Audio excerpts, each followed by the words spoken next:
Late at night, I was in unbearable abdominal pain and asked Santiago to take me to the hospital. He told me to endure it. Julia's building lost power. She's scared with the kid alone. I'll go check on her first. He didn't come home that night. The next morning, Julia sent me a photo. In the picture, Santiago was wearing a Crayon Shin-chan apron, holding a spatula, looking helpless. Julia said, "Santiago is going to be a great dad one day." I was lying in a hospital bed, having just lost my child. I replied, "He's yours." Chapter 1. When 520 falls on a Saturday, you have to celebrate. We'll go to the movies first, then dinner. What do you feel like eating? How about seafood buffet? I said, excited. Santiago hesitated. What's wrong? I asked. Julia said Sophia wants to go to Castle Park tomorrow. There's some kind of themed event. Julia's afraid she can't handle her alone. She can't ask her parents or her friends. Why does it have to be you? I was holding in a breath of frustration. Santiago sighed. Her parents are old and tired, and tomorrow is 520. Plus a Saturday. Her friends have their own plans. Oh, so you know it's 522? Everyone else has plans, except me? Santiago frowned, raising his voice. Why are you so bothered by a child? You think she knows what 520 means? My face turned cold. I got up to leave. He panicked and pulled me back. Rita, don't do this. You know how it is when Julia asks me. I can't say no. I was exhausted. When is this going to end?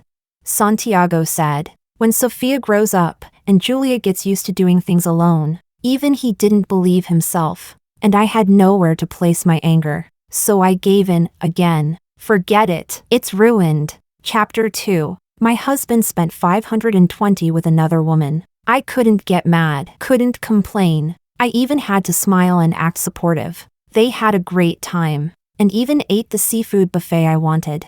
I was stuck at home, eating instant noodles, furious. I impulsively bought the luxury handbag I had been eyeing forever, but never dared to purchase. Using Santiago's credit card. Soon, Santiago called. He sounded cheerful. Not mad anymore? I replied stiffly. I wasn't mad to begin with. Right. Our sweet little Rita is always so chill. What did you eat for lunch? I glanced at my noodles, just as I was about to reply. I heard Julia's voice in the background. Santiago, I'm tired. Can you carry Sophia? Little chubby girl, did you gain more baby fat? Ugh, naughty mommy. I want daddy cuddles. That daddy felt like a bomb going off in my head. Santiago, Rita, I'll talk to you later, okay? He hung up. My heart twisted like a rope. Without thinking, I called back. No answer. Hung up. Called again. Still no answer. The fourth time, Julia picked up. Rita? Something wrong? Where's Santiago? Put him on. She ignored the chill in my voice. Oh. He took Sophia on the Skytram. Can't take calls right now. Need me to pass along a message later? The absurdity of the situation struck me hard. It was like she was the wife, and I was some clueless outsider. Julia continued. Don't worry, Santiago's fine. We're having such a good time. I'll send you a few photos later, so you can feel the festive vibe too. I didn't let her finish. I hung up. If I hadn't, I would have cussed her out. Chapter 3. The Julia I see now feels like a complete stranger. And yet, it's only been a year since everything happened. Time changes everything. Oceans turn into mulberry fields. Julia's husband was named Ryan. He was Santiago's childhood best friend. A year ago, he passed away. Suddenly, without warning. That day was like any other. Ryan got off work and called Santiago to play basketball. Santiago left early because he wanted to bring back some duck snacks for me. Ryan was still in high spirits, wanting to keep playing. But just 30 minutes after Santiago left, Ryan died of a heart attack. It shattered Santiago. He sank into a dark pit of guilt and self-loathing. If I had just stayed for half a minute more, even 30 seconds, I could have saved him. Santiago's a doctor. He believed he should have saved Ryan. But on that day, he left early. The regret almost drowned him. I couldn't bear to watch him suffer like that. So, when Julia didn't know how to deal with a blocked drain and asked for help, I told Santiago he could go. It was the first time. 3 months after Ryan died. Chapter 4. Julia kept her word. She sent me dozens of photos in a neat little package. There were pictures of Santiago holding Sofia, Santiago walking hand in hand with her, Santiago peeling shrimp for her. In every image, Santiago's face was full of tenderness. The way he looked at Sofia, it was all affection and indulgence. I zoomed in on one particular photo, one of the rare ones where Julia herself appeared. She and Santiago were on either side of Sofia, the three of them smiling happily. It looked so natural. They looked like a real family, like father, mother, and daughter. Santiago didn't come home until 10 p.m. He looked exhausted. The moment he saw me, he said, "God, I'm wiped out. Sofia's got so much energy, I'm about to collapse. And she's still bouncing around like crazy. Don't let her size fool you, she's wilder than most boys. Oh, and something really funny happened today," he went on excitedly, describing all of Sofia's little moments, like a proud dad bragging about his daughter. I just stared at him in silence. After a long pause with no reply, Santiago finally realized something was wrong. "What's the matter? Are you mad?" I asked him. "Don't you have anything else to tell me?" Santiago frowned. Even his tired face couldn't hide the hint of annoyance. If there were a narrator here, his internal monologue would probably be, "What now? Just say what you want to say." That added another layer of frustration to my already sour mood. "Santiago, why did Sofia call you dad?" He rubbed his temples, clearly irritated. "She misses her father. She asked if she could call me dad for the day. What was I supposed to do, say no? No explanation, no apology, no guilt. Just like so many times before." He threw the responsibility back to me. We ended the night on a bitter note. I kicked him out of our bedroom and into the guest room. He tried a few times to come talk things out. I turned him away. Eventually, he got pissed too, and with a cold face, walked into the guest room without another word. Chapter 5. When Ryan was still alive, he spoiled Julia to the core. Everyone knew he was a wife guy, and once their daughter was born, he turned into a full-blown girl dad. To be fair, Julia was someone worth spoiling. She was beautiful, well-educated, and smart. She gave up a promising career to become a full-time stay-at-home mom for Ryan. Ryan once said, "I owe her double for that." And he meant it. Over time, Julia was spoiled into total helplessness. She didn't even know how to pay utilities. Santiago tried to teach her. She pouted. "It's too hard." Santiago gave up. "Fine. I'll just do it for you from now on." Julia didn't know how to cook once. She almost set the kitchen on fire. Santiago had to drop everything and rush over. Eventually, he just started ordering takeout for her. She can't order it herself? It's no trouble. When a light bulb went out, Julia didn't know what to do. She could call a handyman. She's a woman alone with a child. Letting strange men in? It's not safe. One time, Santiago and I were in bed, finishing up a late-night assignment. Things were getting intimate. Julia called. "Sofia threw up. What do I do?" "Santiago, help me." He didn't hesitate. Threw on his clothes and ran out. Didn't even have time to pull the blanket over me. Later we found out Julia had fed Sofia spicy river snail noodles. Sofia was too young and ended up in the hospital from the heat. Julia couldn't go out alone with her kid. Not for fun. Not even in emergencies. Santiago always showed up when she called. He took on Ryan's responsibilities. And slowly, that seemed to calm the storm inside him. I knew he was trying to make amends. But the longer this atonement went on, the worse I felt. I was reaching my limit. Chapter 6. I planned to talk to Santiago, but when I got up in the morning, he was already gone. Breakfast was on the table, packed neatly in a thermal box. Congee, steamed buns, eggs. Next to it was a note. "Rita, I'm sorry. I lost my temper yesterday. I shouldn't have spoken to you like that. You've been so patient with me, spoiling me. Really, can you give me a little more time?" I sat there in silence for a long time, then quietly ate the breakfast. Santiago was truly busy. When I called him, a nurse answered. She said he was in surgery. 1 in the morning. 2 more in the afternoon. No way he'd get off work on time. Since I wasn't busy today, I decided to make him a homemade meal and bring it to the hospital. It had been a long time since I brought him food. Not because I didn't want to. Just, things between us had gotten colder and colder. When I arrived at the department, I greeted the nurse. She looked at me wide-eyed, completely stunned, even stuttered. I didn't think much of it at first, but the moment I opened Santiago's office door, I understood. They thought I was there to catch him cheating. Julia was curled up in his chair, barefoot. She was playing games on her phone, with Santiago's jacket draped over her legs. There was a box of cupcakes on the desk, already half-eaten. What did I feel? Not quite surprised, not even that shocked. Just, my heart sank again, deeper this time. Julia looked up. Oh hey, Rita, come in. Make yourself at home. Want a cupcake? Santiago got them for me. He didn't want me to go hungry. Chapter 7. Julia hasn't been feeling well lately. Being alone at home makes her overthink. She just wanted someone to have dinner with.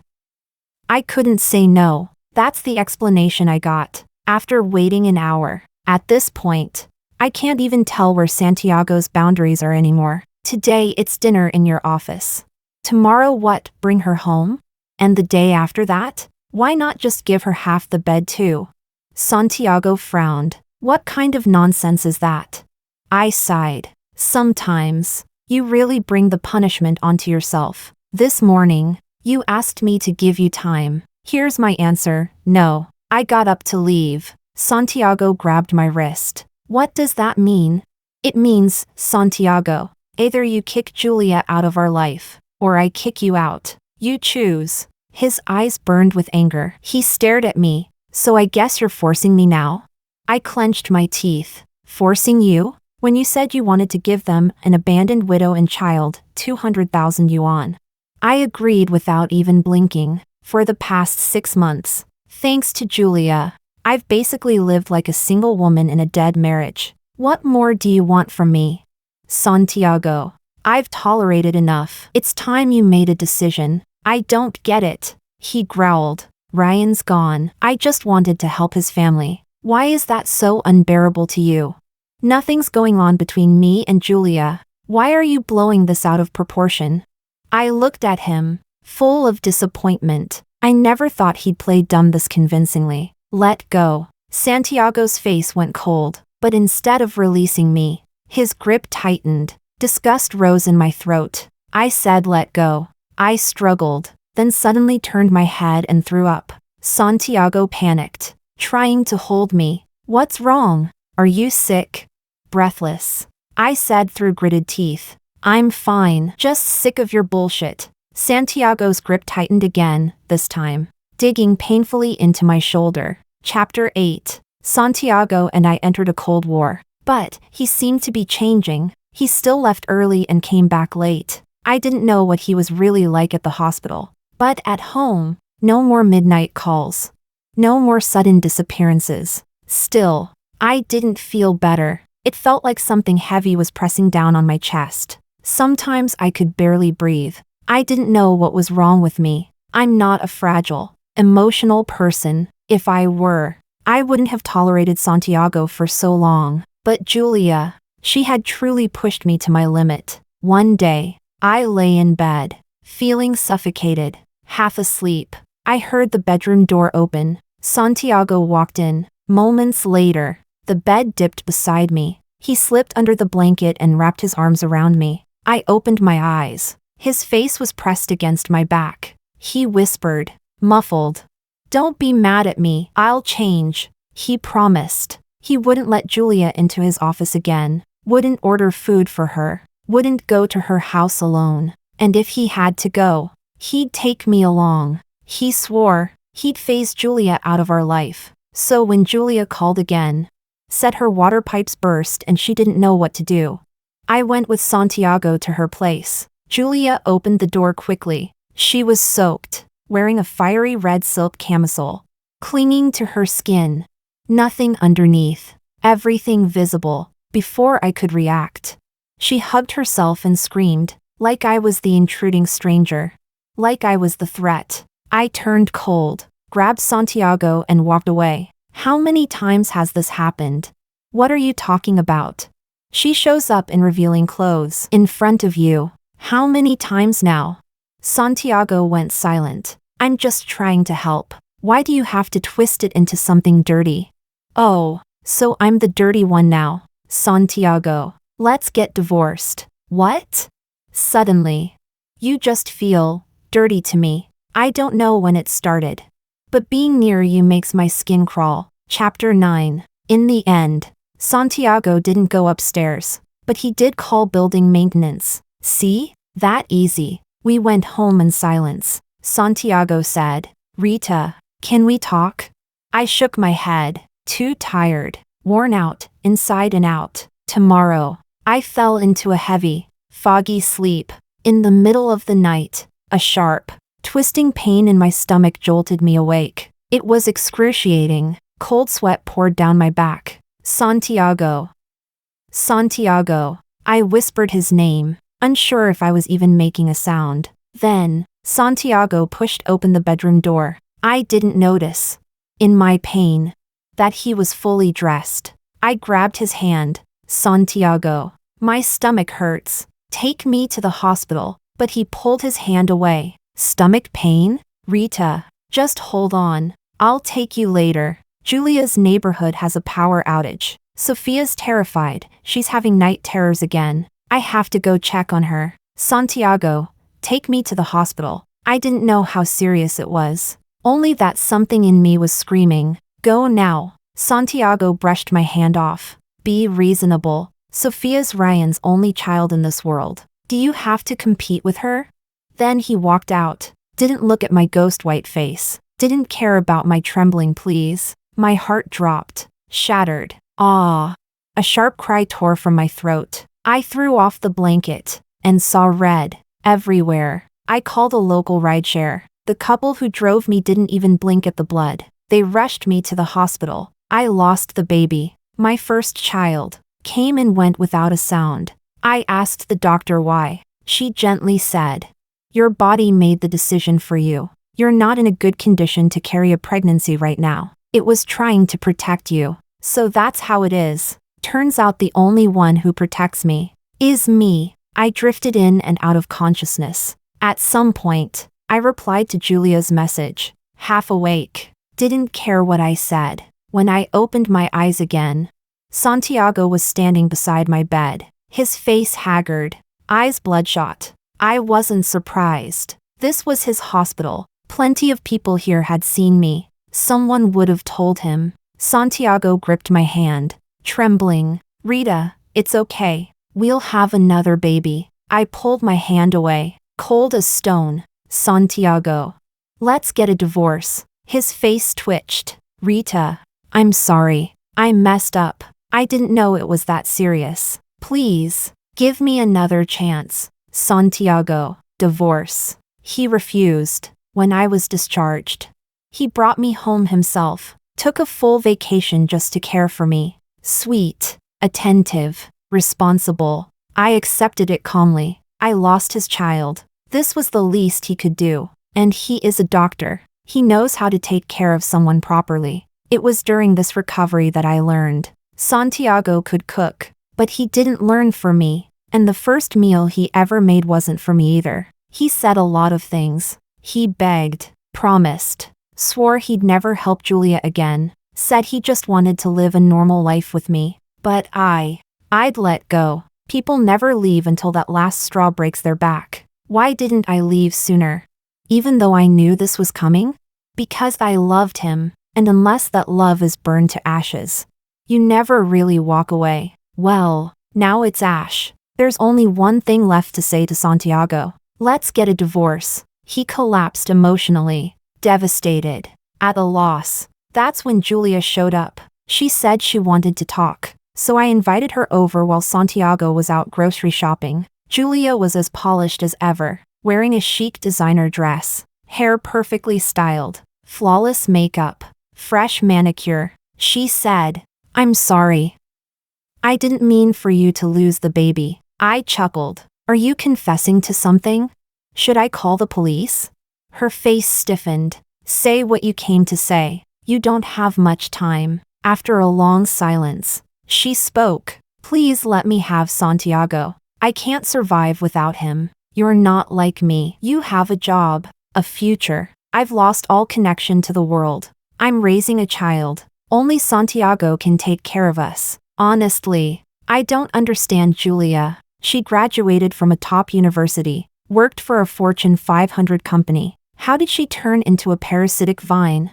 But that's not my problem. I looked her over. I already asked Santiago for a divorce. He's the one who won't agree. So if you want to cling to him, you'll have to try harder. Julia left. Santiago came home. I asked again. Let's get a divorce. He stared at me, then walked straight into the kitchen. Like he didn't hear a thing. Chapter 10. Divorce isn't easy. If we can't reach an agreement, we'll have to go to court. And honestly, lawsuits are exhausting, time-consuming, draining. Might as well wait for some third-party catalyst. With that thought, I stopped rushing. Santiago must have been pushed to his limit. The man who hadn't left my side in days finally asked for a day off. A friend just moved to a new place. They invited us for a housewarming. Do you want to come with me? I turned a page of my book. No. Then I'll just grab a quick bite and be back. I kept reading, but even after finishing the page, he was still standing there. I looked up, puzzled. Something else? Santiago's expression was off. He forced a smile and shook his head. Do you want anything?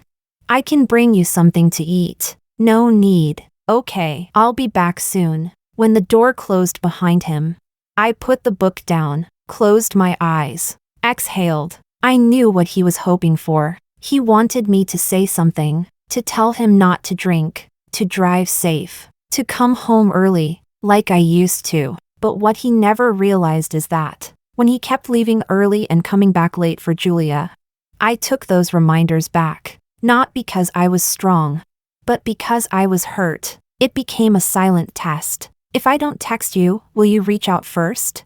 If I don't call, do you even notice I'm upset? I pretend to be understanding. Do you realize I'm pretending? I say it's fine. Go ahead, but I'm praying you'll say forget it. I'll stay with you. But Santiago, not once did he give me what I hoped for. So much disappointment, so much silence. It was like he held my hand and led me forward, only to be distracted by something else. I struggled, tried to make him notice, but he never once looked back, just walked further and further away, until the crowd swallowed him whole. And when I finally let go, turned around, then he turned back, looking for me. What do you even call that? A love delayed? Was I hurt? Of course. But more than that, I felt empty. Santiago came home late. I heard the door. He opened the guest room door, then closed it again. I thought he'd gone to bed. Got up to get water. Found him sitting quietly on the couch. I paused. He looked up, saw me, and immediately hid his vulnerability. He smiled. What's wrong? Hungry? No, just thirsty. I opened the fridge. Just as I reached for a bottle, Santiago stood up. Don't drink cold water. I'll boil some for you. No need. It's fine. Just 2 minutes. Don't bother. It's really no trouble. Just wait a bit. Santiago. I stopped him. I'm not thirsty anymore. I turned to leave, but Santiago stumbled toward me, bumping into the table with a grunt. He grabbed my hand. Rita, I don't get it. How did we get to this point? Santiago reeked of alcohol. His voice was hoarse, and his hands trembled. Rita, am I really that unforgivable? My nose stung. I looked up and let out a breath. Do you know what I was thinking the day I had the miscarriage? While you were at Julia's, making breakfast for her and Sophia? When she said you'd make a great dad?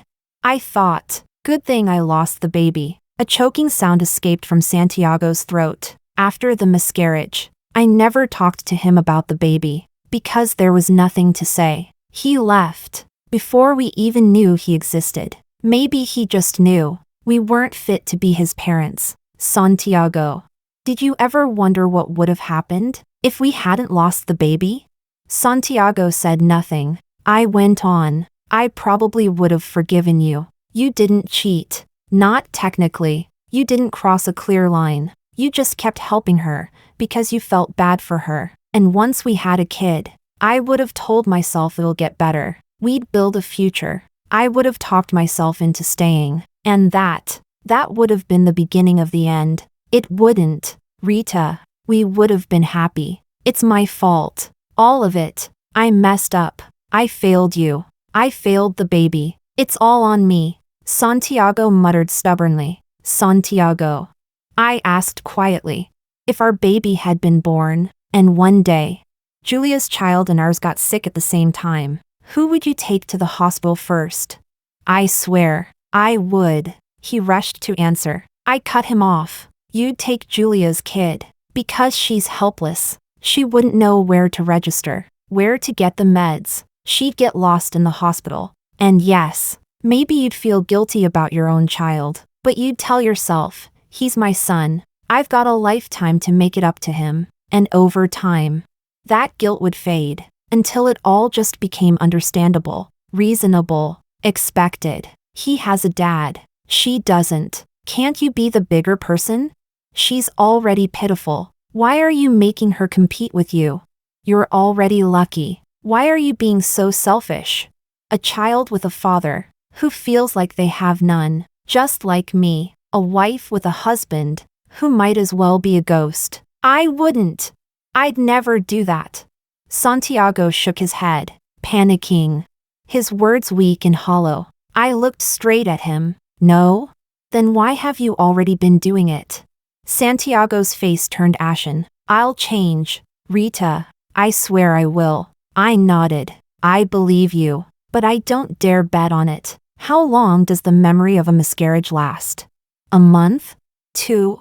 6 months? Maybe? Of course he'll change. He's human. If he didn't, he'd be a monster. But Julia is still here. Her child is still here. And all the chaos is still here. Can he really turn his back on all of it? Ignore it forever? No, this will only cycle again. And honestly, I no longer believe in change. I believe in repetition. Chapter 11. Julia messaged me. You're going to divorce him, right? I frowned. Didn't plan to reply. But in the end, I couldn't help myself. Try acting like a human being for once. Santiago deleted all of Julia's contact info right in front of me. Before he did, I saw countless missed calls and unread messages. His sudden change of attitude freaked Julia out. In the end, she was never cut out to survive 80 episodes in the royal harem. Just a few days ago, Ryan's father was hospitalized for hypertension. I heard that Ryan's widow stayed by his side day and night. Such devotion. How touching. But Julia? She doesn't know how to care for anyone. Can't even take proper care of her own kid. Still, that was probably her last way to get close to Santiago. And judging from the message she sent me, her intentions were obvious. What I didn't expect was how fast she'd act. That night, Santiago didn't come home. Around midnight, Julia sent me 2 explicit photos. Her and Santiago, in bed. And in that moment, all I could think was, of course. Chapter 12. I waited all night. The next morning, when I opened the door, Santiago was leaning against the wall. I didn't know how long he'd been there, but the pile of cigarette butts said, a while. He looked up at me, gave a strained, pitiful smile. Rita, are you hungry? I'll cook something for you. I shook my head. You said the wrong thing. You should have said, Rita, let's get a divorce. Santiago looked like he was about to collapse. You know, I said nothing. He stepped forward, trying to grab me. I backed away, frozen in place.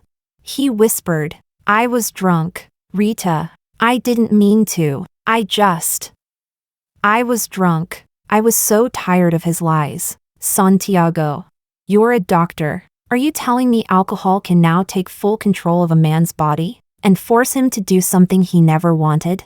Really?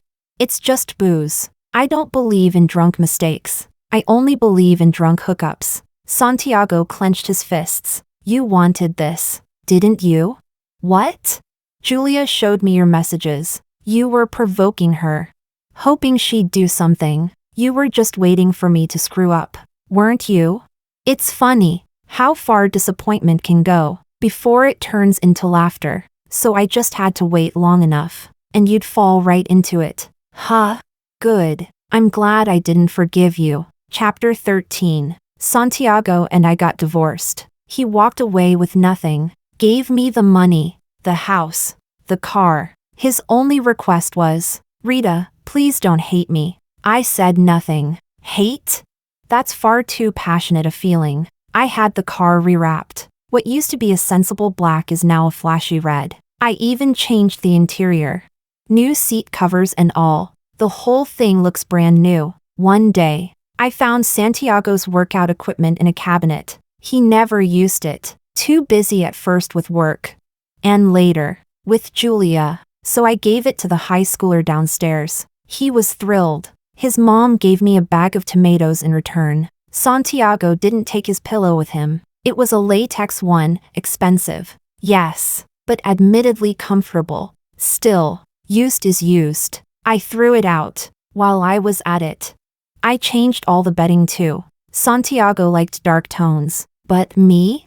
I've always preferred lighter ones. I found a few of his medical books wedged between mine. I boxed them up and shipped them to the hospital. The gifts he gave me? I listed them online. They sold pretty well, little by little.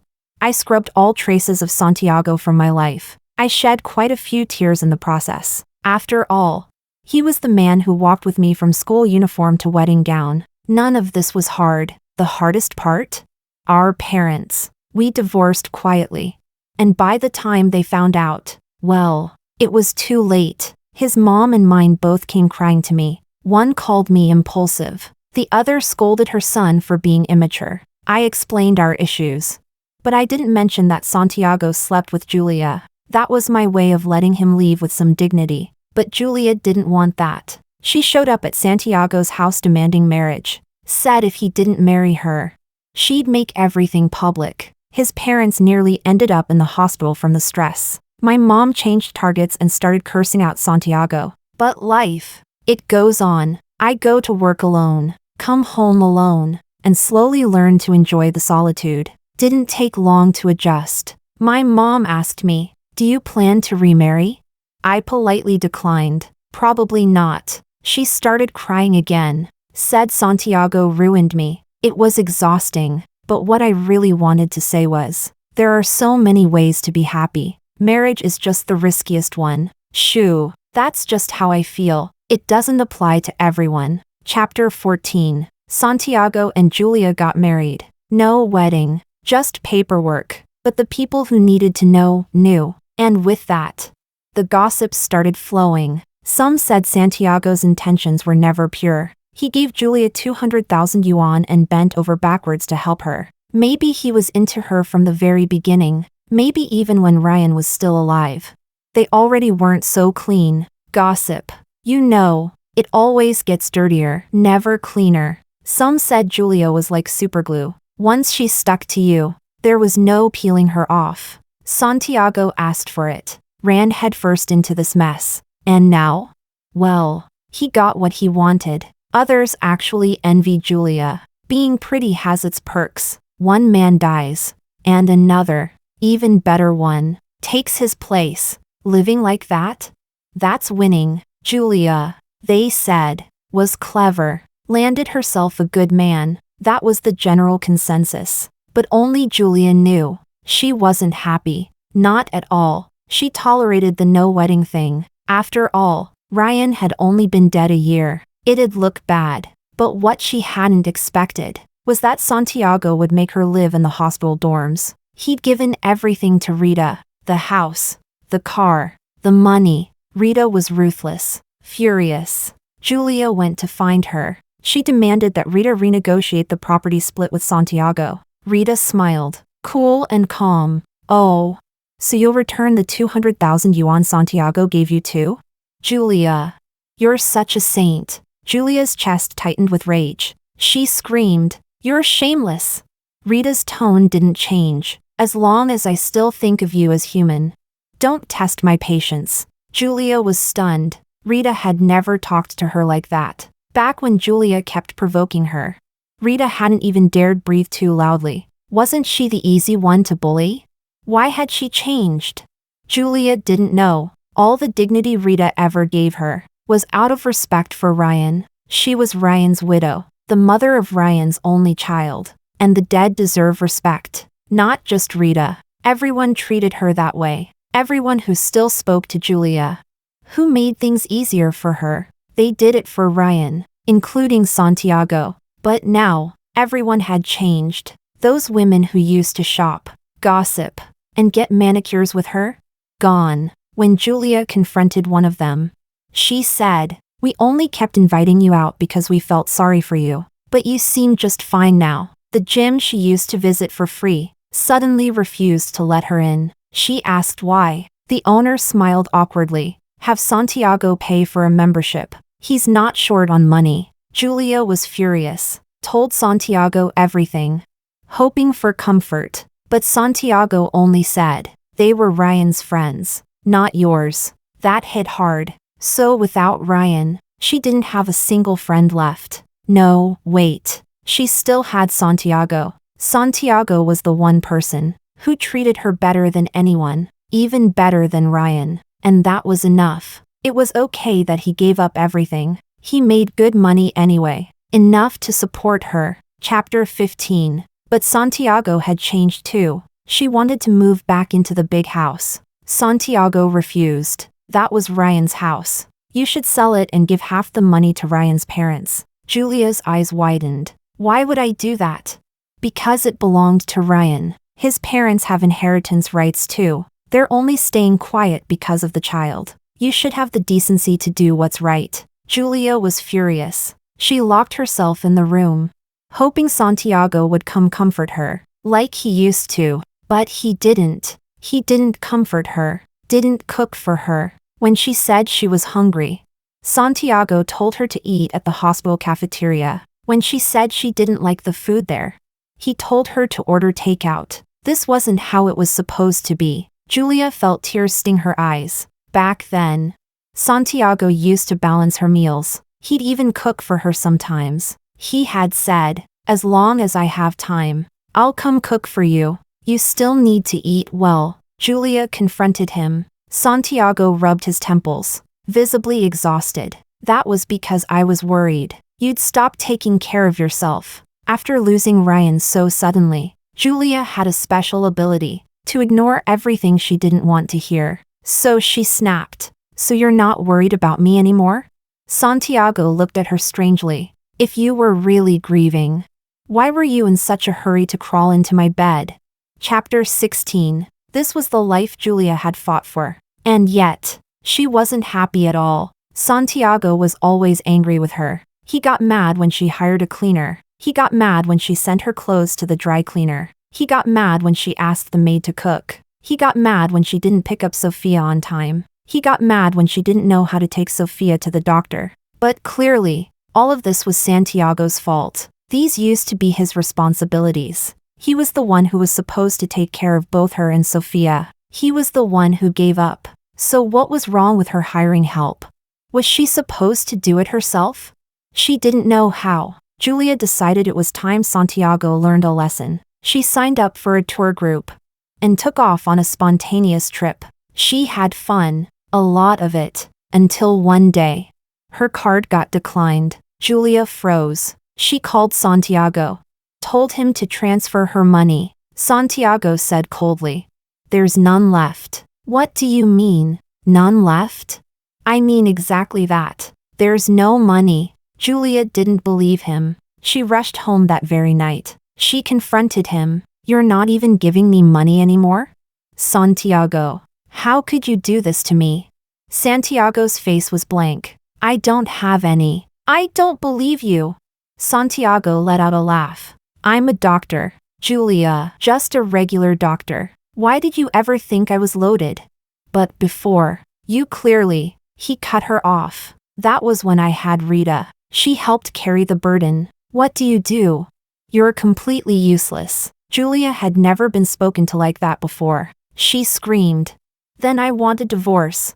Santiago calmly pulled out the divorce papers. Sign it. Chapter 17. Julia was only trying to scare Santiago. Divorce? As if. Who else could she find if she left him? All she wanted was for Santiago to give her money, but when she saw how firm his attitude was, she panicked. Still, she gritted her teeth and refused to back down. If you cornered her, she would cry. Santiago used to fear her tears once. Now, he just stared blankly, even a bit coldly. Then, he muttered to himself, back then, I refused too. Was that how she felt? Julia had no idea what he meant, and she didn't want to know. She was heartbroken. She felt she had trusted the wrong person again. So that's all. Santiago was disappointing. She sent a message to Rita. She wanted to say she had been wrong. That she never should have trusted a man, especially not Santiago. She wanted to say he was a liar.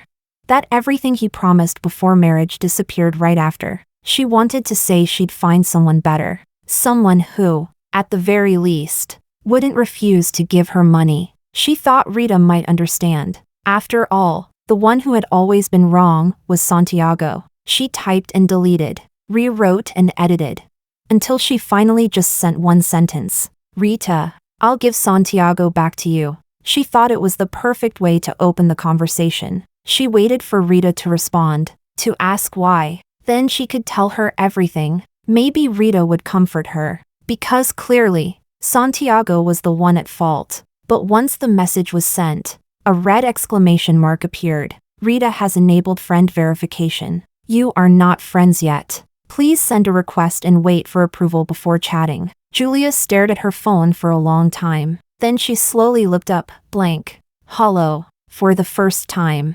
It felt like someone had slapped her across the face. Chapter 18. Julia and Santiago's marriage lasted only 6 months. Then she met some rich second-generation heir. She couldn't wait to leave Santiago and ran off with the other man. She didn't even want the child. What she didn't know was, that so-called rich heir was fake. He was a decoy Santiago had planted to trick her, all to make her agree to the divorce. By the time she realized it, it was already too late. Santiago sent Sofia back to the Ryan family. Because of what happened with Julia, he had completely fallen out with Ryan's parents. Not just them, others too. He wasn't just estranged. He had become utterly alone. So in the end, it wasn't surprising when Santiago was kicked out of everything. The only thing left was the child. But Santiago couldn't raise her properly. He didn't even know if he should. After all, his only intent from the start was to make up for his mistakes. Santiago lit cigarette after cigarette. He kept replaying every moment he shared with Julia, trying to figure out, at what point did it all go wrong? Was it the first time he went to her house late at night? The first time he cooked her a meal? The first time he neglected Rita because of her? Or maybe it was the day he gave Julia that 200,000 yuan. One wrong step, then another, and another, each mistake leading to the next. Too late for regrets.